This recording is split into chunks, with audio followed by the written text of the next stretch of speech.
할렐루야. 오늘도 주의 전에 오신 여러분들 주의 이름으로 축복하고 환영합니다. 오늘 여러분과 함께 진짜 복을 받으라 라는 제목으로 우리 팔복 시리즈 첫 번째 시간을 갖습니다. 그동안 우리 부활절과 성령 강림절을 중심으로 교회력을 중심으로 말씀을 드렸는데, 오늘은 오랜만에 예수님의 말씀 중에서 우리에게 주신 복된 말씀을 생각해 보고자 합니다. 세상에 태어난 사람에게는 자신만의 이름이 있습니다. 부모들은 자기 자식이 태어나면 태어나기도 전에 예명을 지어주며 이름을 만들어 놓습니다.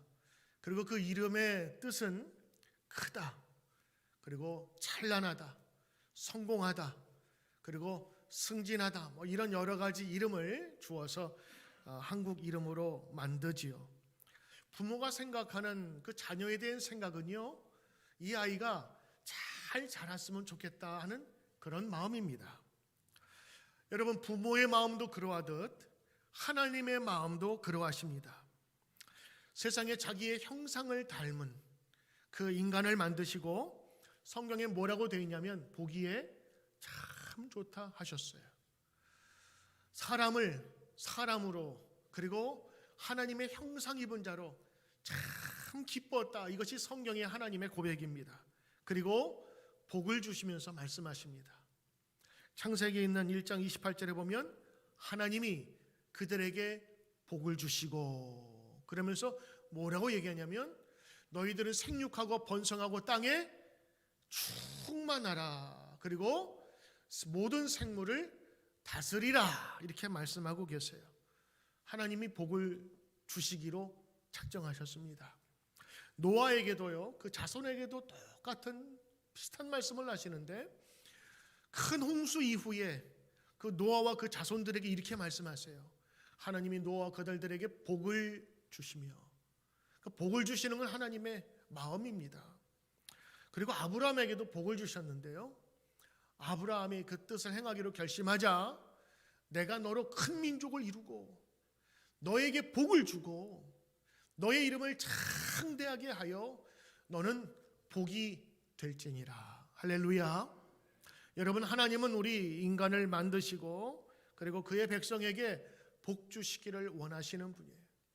그 복이 예수 그리스도로 이 세상에 오셔서 구원을 이루신 하나님의 그 십자가와 부활의 영광을 우리가 지금 누릴 수 있는 것입니다. 자, 그런데 예수님도 이 세상에 오셔서요, 많은 사람을 불러 놓으시고 첫 번째로 말씀하신 것이 바로 이 복에 대해서 말씀하셨습니다.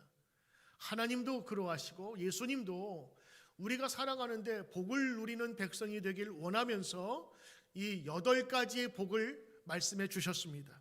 보통 이것을 마태복음 5장, 6장, 7장, 8장에 산상수훈,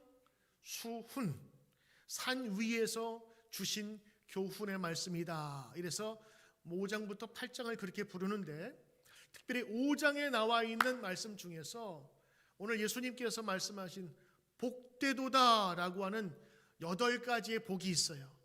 이것을 팔복, 8가지의 복이라고 하는데, 과연 예수님께서 제자들에게 주신 복은 무엇일까? 오늘 이 시간 그 팔복을 저희들 다 살펴볼 수 없어서 4번의 시간으로 나누어서 함께 살펴보려고 합니다.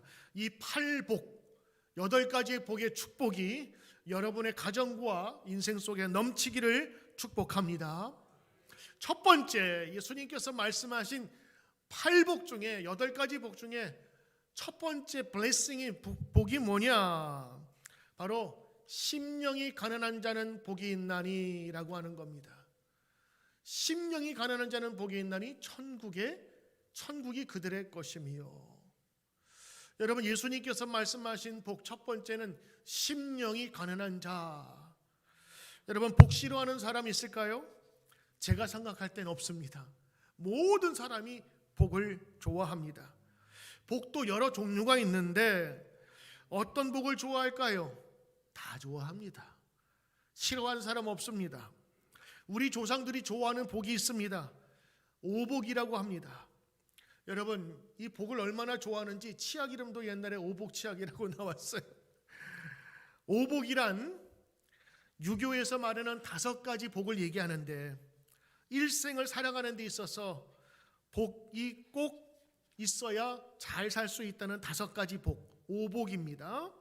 바로 수, 부, 강령, 유호독, 고정명.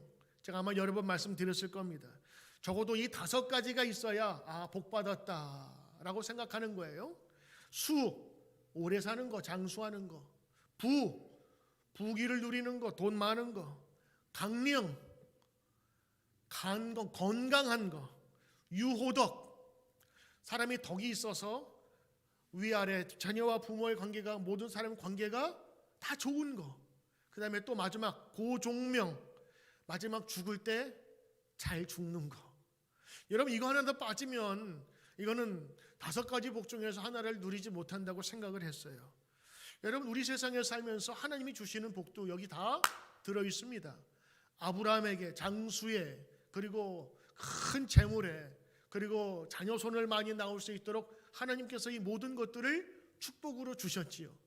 자, 그런데 오늘 마태복음에 나오는 예수님의 복은 우리가 알고 있는 복과는 조금 다른 것 같아요. 그런데 왜 예수님께서 이러한 복을 말씀해 주셨을까? 왜 이런 복된 인생을 살라고 하셨을까? 분명 우리에게는 낯설습니다. 그리고 어색한 그런 조건들이 있어요.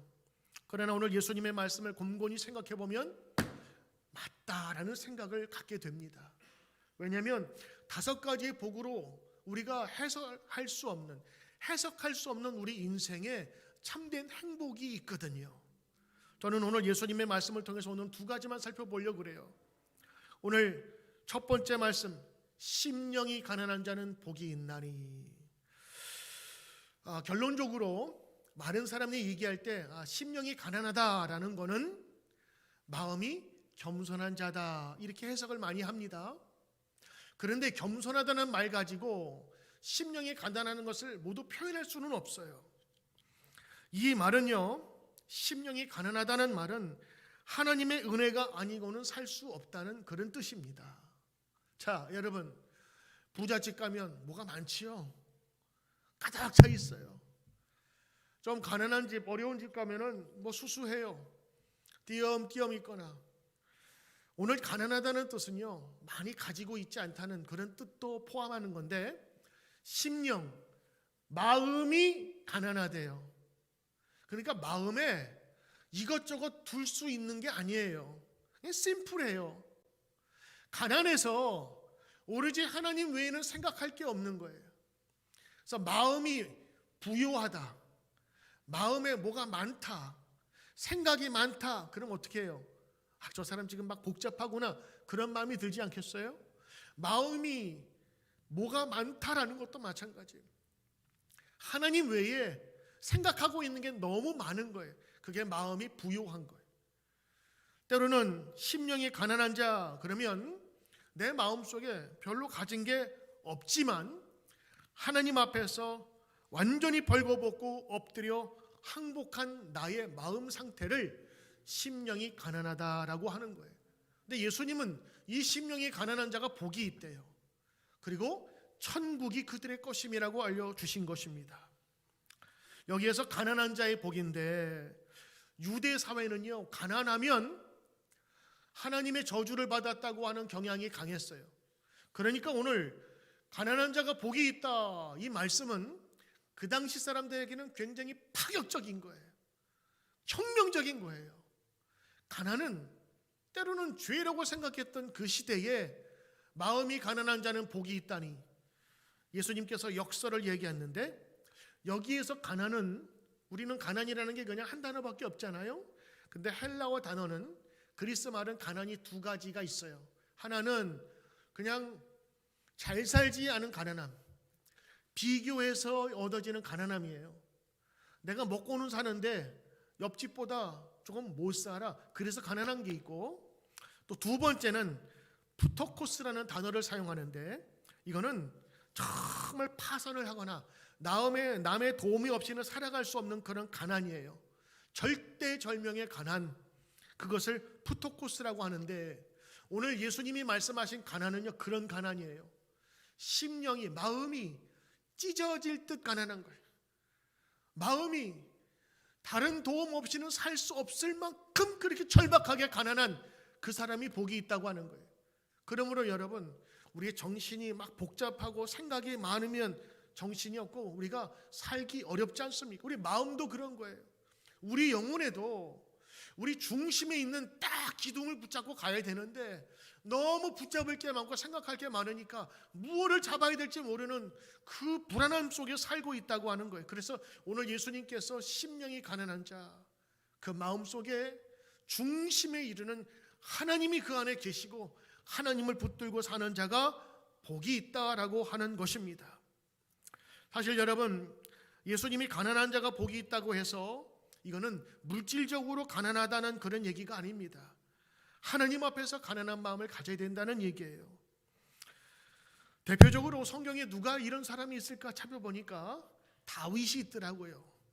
다윗은 시편 곳곳에서 자기는 가난한 사람이라고 이야기를 하고 있어요. 때로는 자기는 왕이었지만 가난한 마음으로 하나님을 찬양했어요. 여러분 잘 알듯 얼마 후에는 그는 더 이상 마음이 가난한 자가 아니라 범죄도 했지만 그러나 금방 다시 하나님께 돌아오는 지혜를 갖고 있었던 사람이었습니다. 죄를 저질렀음에도 불구하고 그의 마음은 가난한 사람이었습니다. 양치기 때나 망명 생활할 때나 혹은 왕이 된 다음에도 변함없이 가난한 마음을 유지하는 사람을 살았습니다. 때로는요, 그가 왕으로서 있을 때 이런 고백했어요. 나는 왕의 자리에 앉는 것보다 하나님의 성전에 문지기로 있는 것이 좋소이다. 그래서 그의 마음을 항상 하나님께 두는 그런 사람으로 살아왔다고 하는 것이지요. 이런 사람은 절대적으로 하나님께 의지할 수밖에 없습니다. 성경은요, 심령이 가난해서 세상의 모든 것을 붙잡을 수 있는 힘이 없어서 오로지 하나님만이 나의 힘입니다 라고 하는 사람에게 주시는 복이 있대요. 그것이 천국이 그들의 것임이요, 천국이 저들의 것임이요. 근데 여러분 보세요, 마음이 가난하면 천국이 저들의 것임이라 했는데 제가 묵상을 해보니까 예수님이 잘못 표현한 것 같아요. 천국은요, 들어가는 곳이지, 천국은 우리가 죽어서 가는 곳이라고 생각하잖아요. 그런데 예수님이 뭐라고 말씀하시냐면 천국이 저들의 것이라, 저들 것이라 소유로 얘기하고 있는 거예요. 마음이 가난한 자, 하나님 없이는 살 수 없는 인간이 천국에 들어가는 것은 당연할 텐데 천국을 가지는 것은 무슨 의미일까? 제가 생각해 보니까 이런 뜻인 것 같아요. 천국이 우리가 죽어서 갈 수 있는 것뿐만 아니라 천국이 내 것이에요. 내 것이면 내 마음대로 할 수 있는 소유가 되잖아요. 제가 이 볼펜을 돈을 주고 샀어요. 제 거예요. 그럼 제가 필요할 때에 내가 사용할 수 있는 거예요. 남도 빌려줄 수 있는 거예요. 그러니까 천국이 저들의 것이라 라고 얘기했던 것은 죽어서 내가 죽으면 가는 곳, 그곳이 천당만이 아니라 지금 내가 사용할 수 있고 누릴 수 있다고 하는 거예요. 할렐루야. 여러분이 마음이 가난해져서 오로지 하나님만을 바라볼 수 있는 사람, 하나님과 일치가 되고 하나님의 마음을 아는 사람이가 된다면 그때부터는 천국이 나의 것이 되고 내가 누릴 수 있고 사용할 수 있게 된다고 하는 것입니다. 여러분, 우리는요 철저하게 세상 논리에 쇠뇌당하고 그렇게 길들여져 살아왔어요. 그래서 남보다 더 많이 가져야 되고 남보다 더 많이 소비해야 행복하고 더 많이 바쁘게 살아야 성공하고 더 많이 높아져야 내가 값이 있는 인생을 살았다고 해요. 여러분, 열심히 공부하는 이유, 열심히 회사에서 돈 버는 이유도 그런 것 아니겠습니까? 그래서 썸 모아해서 그렇게 살아야만 그것이 세상 살이인 줄 우리가 배웠어요. 여러분, 아이들이 놀 때 보면 세상 모르고 놉니다. 우리 아이들 어렸을 때 여러분 딱지치기, 구슬치기 여러분 기억나십니까? 저는 아직도 땅 따먹기 하는 기억이 나요. 이만한 운동장에다가 그려놓고 한 번, 두 번, 세 번 해서 딱 들어오면 내 땅이 되는 거예요. 그거 더 차지하려고 막 뺨 늘려가지고 막 이렇게 그어가지고 내 땅 만들고 그어가지고 그러기를 우리가 땅 따먹기 하면서 살다가 시간이 다 지나면 해저무로 땅거미 지는 때 엄마가 부릅니다. 찬수야 밥 먹어라. 그러면 동네마다 뭐 이렇게 구름이 이제 연기가 나면서 밥 먹을 때가 되면 어떻게 돼요? 나 간다. 그리고 여태까지 만들어놨던 땅 어떻게 해요? 신발로 쓱쓱 끄면서 내일 봐. 그리고 집으로 가죠. 여러분, 요거를 조금 크게 확장하면 우리 인생도 땅 따먹기 인생과 뭐가 달라요?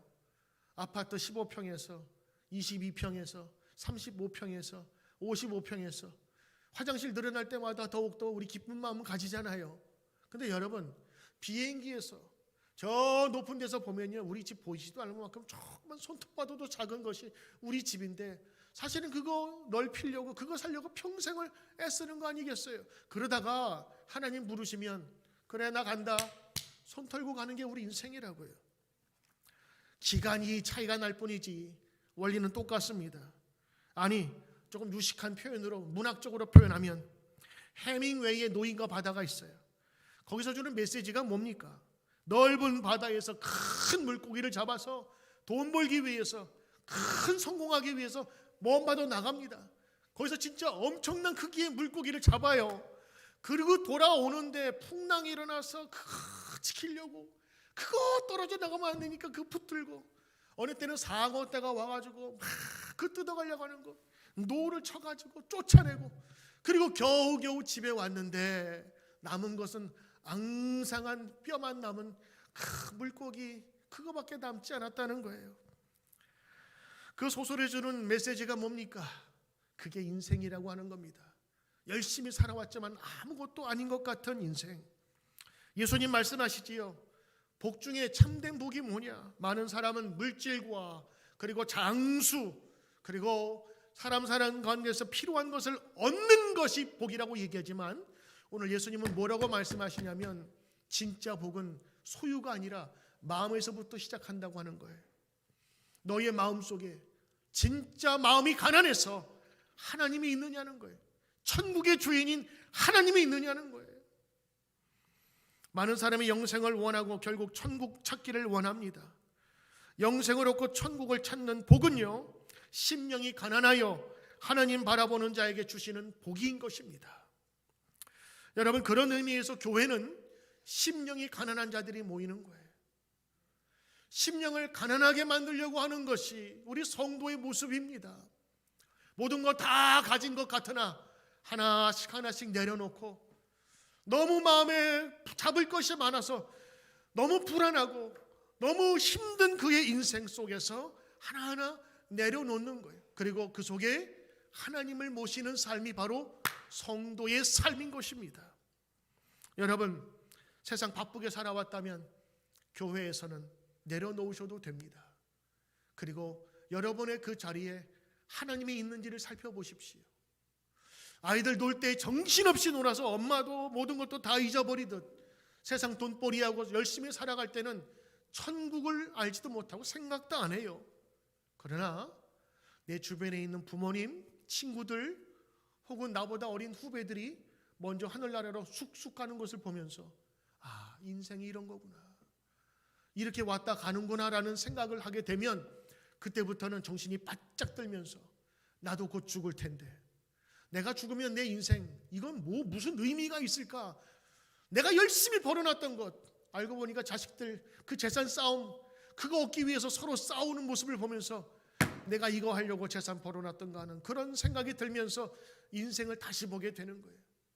천국이라고 하는 것 여러분 지금은 우리가 우습게 할지 모르지만 우리가 이사 갈 때쯤 되면 이사 가야 할 집에 대해서 관심이 있듯 여러분 이 세상을 떠나게 될 때에 천국이 그들의 것이며 눈에 확 띄게 되는 것입니다. 여러분은 천국을 가질 만한 그런 마음의 준비가 되셨습니까? 오늘 예수님께서는 말씀하십니다. 심령이 가난한 자는 심령이 가난하여 하나님을 중심으로 모시는 자는 복이 있도다. 여러분 참 복입니다. 좋은 차 사면 몇 달은 행복할 거예요. 좋은 집 사면 1년은 행복할 거예요. 그러나 그 이상 같지 않습니다. 더 많이, 더 높은 곳을 향해 가야만 만족하는 것이 우리 인간일진데, 여러분, 우리의 마지막을 생각해 보며 천국이 저들의 것이며 라는 이 예수님의 복을 여러분이 기억하시며 그 복을 누리시는 저와 여러분 되시길 주의 이름으로 축원합니다. 여러분 마음속에 하나님이 계시기를 사모하시며 하나님 믿는 그 마음으로, 진실한 마음으로 주님께 나아갈 수 있도록 여러분 기도하는 저와 여러분 되시기를 바랍니다. 두 번째 복이, 예수님께서 말씀하신 복이 뭐냐? 애통하는 자는 복이 있나니 저희가 위로를 받을 것이며. 오늘 예수님의 이야기는 좀 과격합니다. 그리고 전혀 생각하지 못한 단어들을 우리에게 툭툭 던져주고 있어요. 여러분, 애통의 뜻이 뭡니까? 슬플 애자에 통, 아플 통입니다. 슬퍼서 아픈 거예요. 머리가 아프고 마음이 아프고 내 영혼이 아픈 게 애통입니다. 그래서 애통하는 사람은요, 이 슬픔을 주체할 수 없어가지고 크게 웁니다. 왜 나에게 이런 아픔이 있냐고 하면서 눈물을 흘리면서. 여러분, 그런 사람이 복이 있어요? 저는 젊었을 때 이 말씀을 들으면서 도대체 얼마나 울어야 이게 복이 되는 걸까 하면서 좀 혼동됐어요. 근데 여러분, 오늘 이 말씀은요, 원래 마음이 여려서 눈물을 잘 흘리는 사람, 아니면 원래부터 기질이 감상적인 사람이어야 복을 받는다, 이 얘기가 아니에요. 여러분, 슬픔과 애통도 종류가 있습니다. 자기가 가진 것을 잃어버려서, 돈 벌다가 돈 까먹어서, 가까운 사람이 죽어서, 그래서 슬픈 애통이 있고요. 또 하나는 이 사회에 정의가 이루어지지 않아서 올바른 길로 가고 싶은데 가지 못해서, 하나님의 뜻을 이루지 못해서 죄의 길에서 방황해서 안타까워서 우는 애통이 있어요. 이건 완전히 다른 거죠. 예수 믿기 전에 나의 애통은 내 개인적인 애통이었습니다. 내 눈에 보이는 것, 내 손에 쥔 것, 이게 없어지면 애통하는 거예요. 순전히 내 문제였습니다. 근데 예수 믿고 나니 그 아픔의 종류와 깊이가 달라진 거예요. 부모가 되면 자식이 잘못하면 다 자기 쳐. 그게 부모가 가진 인생의 시야가 넓어진 겁니다. 하나님의 뜻대로 살지 못한 자신의 모습을 보고 슬프고 아픈 겁니다. 처음 예수 믿을 때 하나님을 모르고 살던 불신자 시절이 얼마나 헛되고 헛된지를 알게 된 거예요. 왜? 이게 전부인 줄 알았거든. 이 땅 긋고 내 땅이 전부인 줄 알았거든. 어느 날 시간이 되면 내 스스로 저 선을 다 긋고 내일 봐 하면서 그 자리를 떠나야 될 때가 온다는 것을 그제서야 알아가면서, 세상에 이게 다가 아닌구나를 깨닫게 되면서 그동안 내가 하나님 없이 살아왔던 것이 애통함으로 느껴지는 거예요. 내가 좀 더 빨리 하나님께 왔어야 되는데, 내가 조금 더 빨리 이 진리를 알았어야 하는데. 성도가 된 다음에도요, 성도는 애통하는 사람이 축복받는 사람이에요. 왜? 나는 교회 나오니까 that's okay. 아니요. 진짜 신자는요, 교회에 와서 예수 믿고 우는 사람이 돼야 돼요. 왜? 예수 믿고 더 예수님처럼 살고 싶은데 그게 안 되는 거라. 세상에서 살면서 죄를 짓지 말아야 되는데 죄를 짓는 거라. 그래서 그것 때문에 마음이 너무 아픈 거예요. 하나님, 나는 잘 살고 싶은데 왜 나는 이렇게 안 되죠? 그래서 죄에 물들어 살다가 내 스스로를 바라보면서 너무 한심하고 안타까워서 그것 때문에 붙잡고 우는 거예요. 사도 바울은요, 예수님 다음으로 훌륭한 사람이었어요. 그런데 그는 이렇게 늘 고백을 하고 로마서 6장에 이렇게 얘기를 합니다. 우리가 알거니와 우리의 옛사람이 예수와 함께 십자가에 못 박힌 것은 죄의 몸이 죽었어. 다시는 우리가 죄에게 종에게 죄로 끌려가지 않도록 하기 위함으로 예수님께서 우리를 위해 죽으신 거야. 11절, 그러므로 이와 같이 너희도 너희 자신을 죄에서는 죽은 자로 여기고 하나님에 대해서는 살아있는 자로 여길지어다. 그러니까 하나님 여러분 잘 믿으면 죄가 여러분하고 상관없이 되는, 왜? 죄를 지으면 천국에 못 가니까. 그 예수님이 십자가의 은혜로 우리 죄를 다 용서해 주셨는데 나는 죄 없이 살고 싶은데 그 마귀 사탄이 나를 죄의 사슬로 자꾸 끌어가려고 한다니까. 나는 죄로 돌아갈 수 없어. 난 이제 죄로 살 수 없어. 나는 하나님의 백성으로 사는 거야. 나는 정의와 하나님의 의로운 사람이 되어야지. 그런데 내 몸과 마음과 내 정욕이 죄 짓게 만드는 거야. 오늘도 입을 실수하고 다른 사람을 무시하고 교만했고. 그래서 사도 바울은 자기 안에 끝없는 두 개의 싸움이 있다 그랬어요. 고린도 후서에 보면 이렇게 고백하죠. 나는 예수 그리스도의 피로 새로운 피조물, 그리스도 안에 있으면 새로운 피조물이라. 이전 것은 지나갔으니 보라 새 것이 되었도다. 새 것이 되었다고 나는 고백하고 믿었는데 왜 자꾸 죄의 모습으로 자꾸 들어가려는 거예요. 그래서 오늘 사도 바울은 로마서 7장에 이렇게 얘기합니다. 오호라, 나는 고민하는 사람이로다. 이 사망 죽음의 몸에서 누가 나를 건져내랴.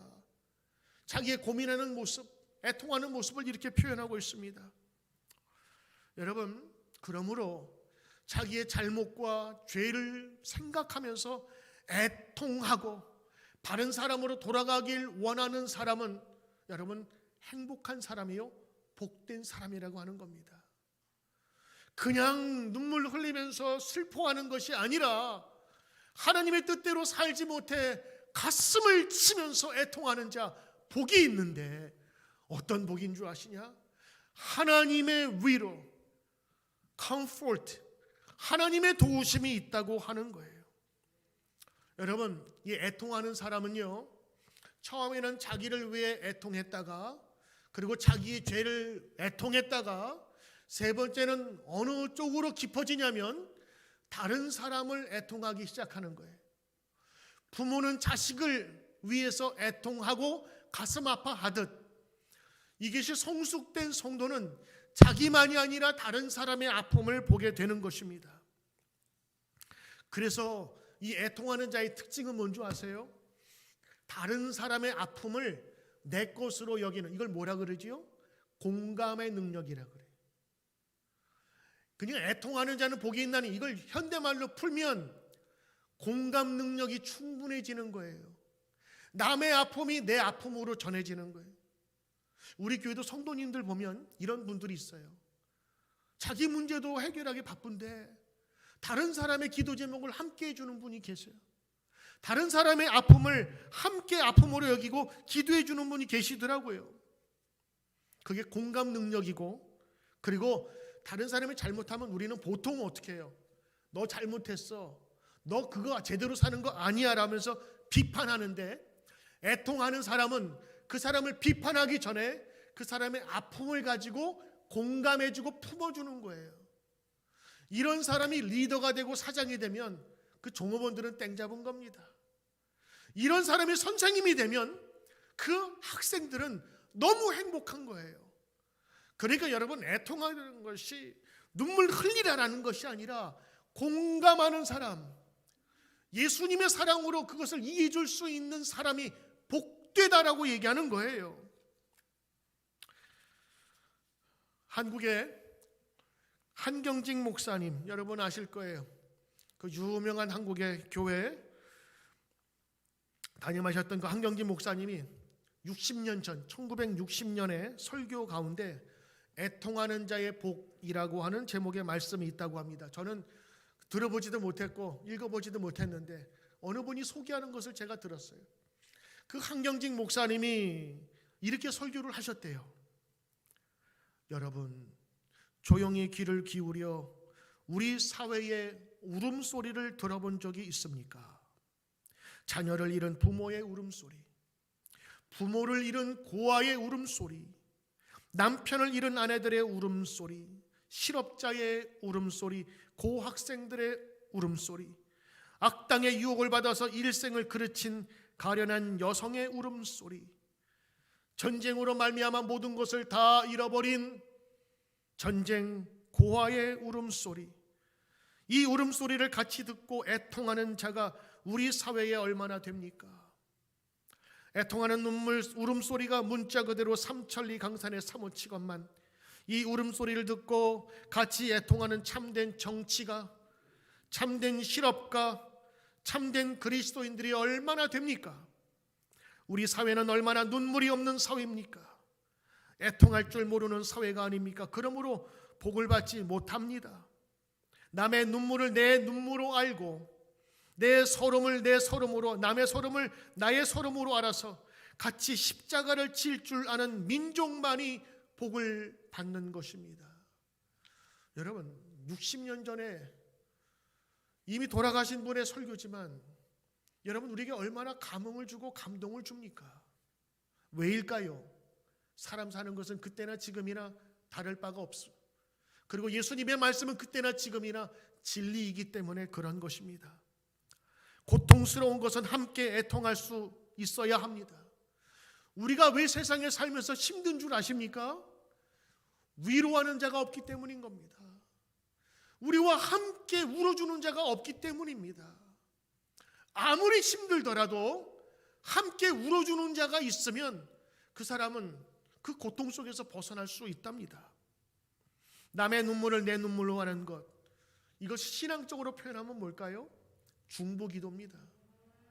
예수 처음 믿으면요, 모든 것이 다 신기하고 기도하면 이루어져 가지고 기도해요. 하나님, 이것도 유학 가게 해주세요. 공부하게 해주세요. 내 남편과 아내과 만나게 해주세요. 그러면서 모든 기도 제목이 내 것으로 막 고정이 되다가 사람이 은혜를 더 받잖아요.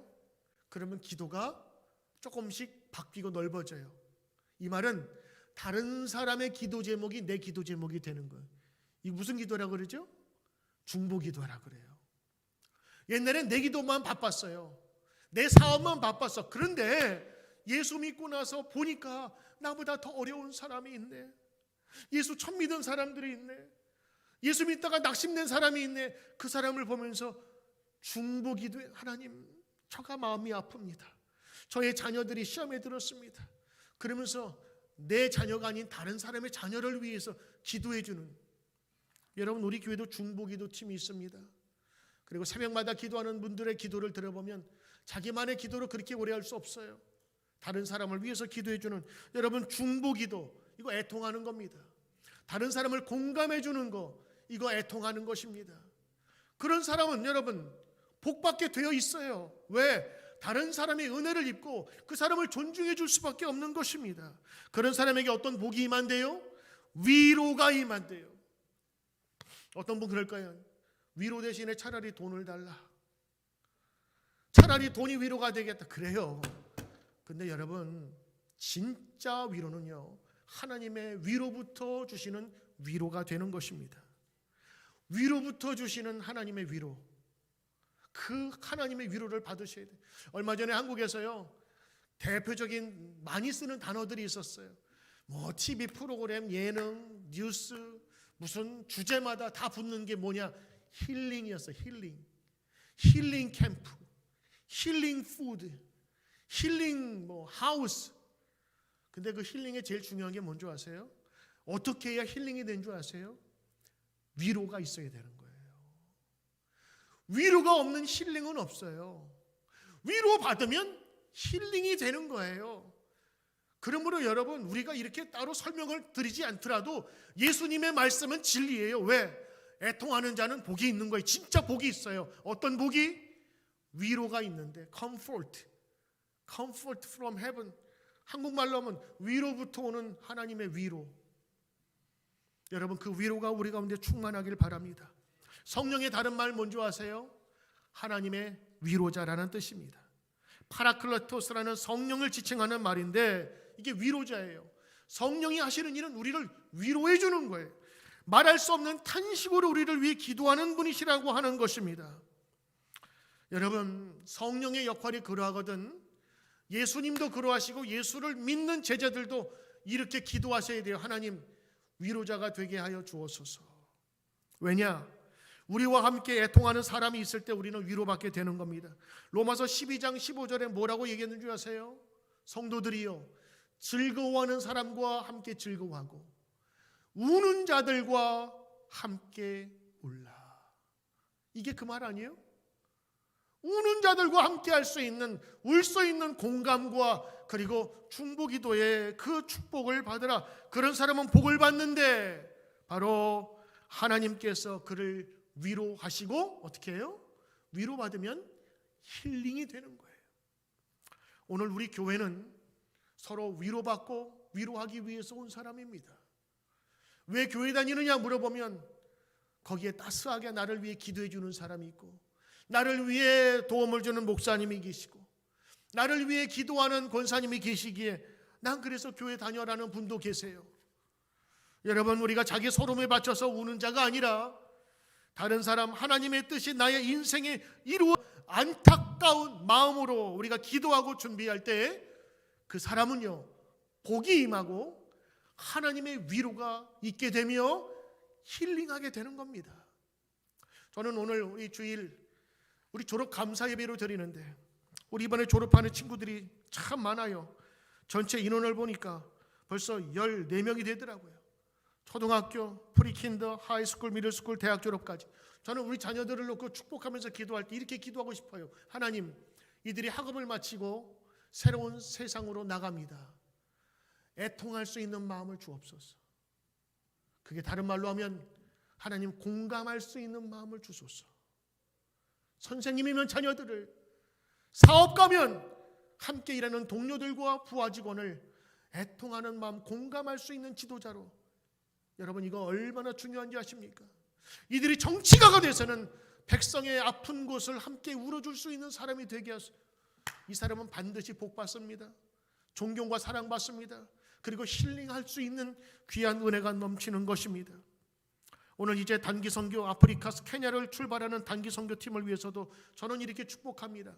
하나님, 며칠 갔다가 오는 것으로 만족치 않게 하소서.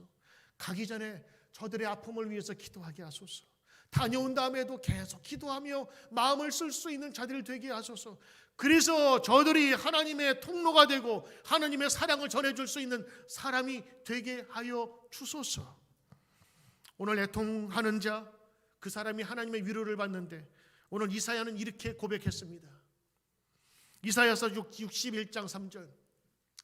무릇 시온에서 슬퍼하는 자에게 화관, 꽃, 왕관을 주고 그 뿌리는 제 슬픔 대신에 기쁨의 기름으로, 슬픔에 대신하여 찬송의 입으로 근심을 대신하고 그들의 의의 나무 여호와께서 심으신 그 영광을 나타낼지니라 일컬음을 받게 하심이라. 할렐루야. 제 대신에 화관을 주고 슬픔 대신에 기쁨으로, 그리고 그 근심 대신에 찬송의 옷을 입히실 것이다. 이게 하나님의 위로입니다. 여기에 금은보화는 없지만 그보다 더 큰 하나님의 위로와 사랑이 하나님 믿는 자에게 주신다. 그래서 우리가 이 시간에도 예배드리며 하나님의 그 사랑을 받고자 하는 것입니다. 사랑하는 성도 여러분, 주님이 주시는 복을 누리시길 바라요. 아무것도 아닌 것 같지만 이거는 그 어느 것과도 바꿀 수 없는 예수님의 복 중에 복이요. 그래서 오늘 제목 진짜 복을 받아라 라고 하는 그 말씀을 여러분이 받으셔서 예수님이 주시는 이 팔복의 주인공이 되시기를 주의 이름으로 축복합니다. 기도합니다. 하나님 오늘 기도합니다. 하나님, 마음이 가난한 자 되게 하셔서 하나님만 붙들 수 있게 하옵소서. 내 텅 빈 마음의 공간에, 내 인생에 주님만 모시게 하옵소서. 애통하게 하소서. 공감 능력을 주소서. 힐링하게 하소서.